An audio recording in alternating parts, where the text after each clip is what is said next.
So, anybody out there who is planning on moving forward with the 2020-21 school year and doing homeschooling as a family because of all this coronavirus stuff that's going on in the world.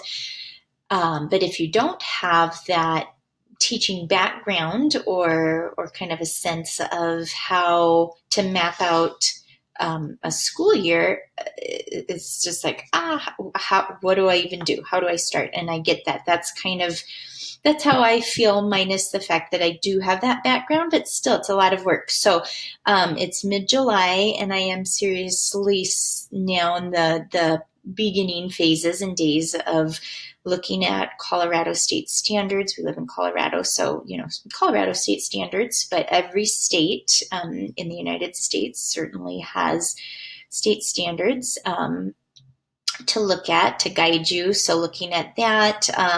But I would also encourage, and I did this at the end of our school year back in May when, my husband and I were more seriously thinking that, okay, maybe we really need to be planning for a year of homeschooling coming up. So I did have conversations with our elementary school's principal, and he was very helpful.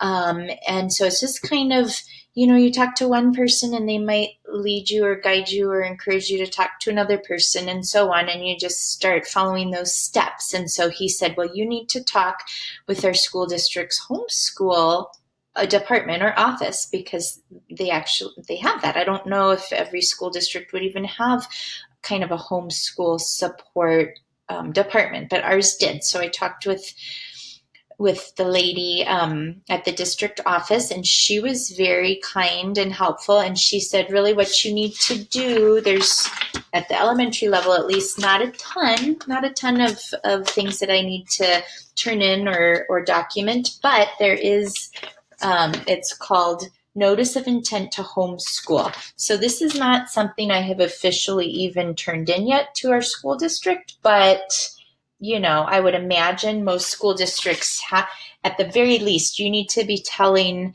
your school district what your plan is for your children, if it's not putting them in that public school setting. Okay.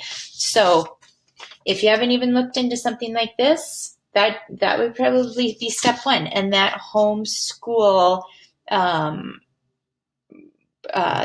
point person would also surely, I imagine, be able to kind of give you some ideas for curriculum and resources and that type of thing. So that might be a really good place to start. Another thing, if you feel completely in the dark, this is what I just yesterday started doing. I'm actually printing off our Colorado state standards and so far I've only done reading, writing, and communication, so the language arts, but I feel like that's really the great place to start. Next, I'll be looking at the math standards.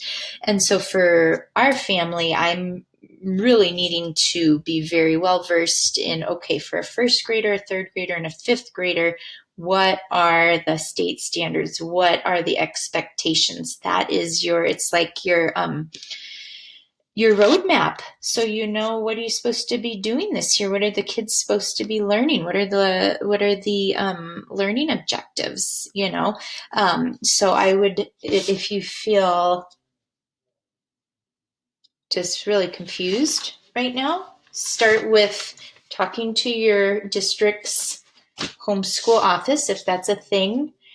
Look at the notice of intent or any other paperwork that you will be required to be turning in, and then start familiarizing yourself with your state standards. What is it that you are going to be responsible for making sure your children are competent in during this 2021 school year?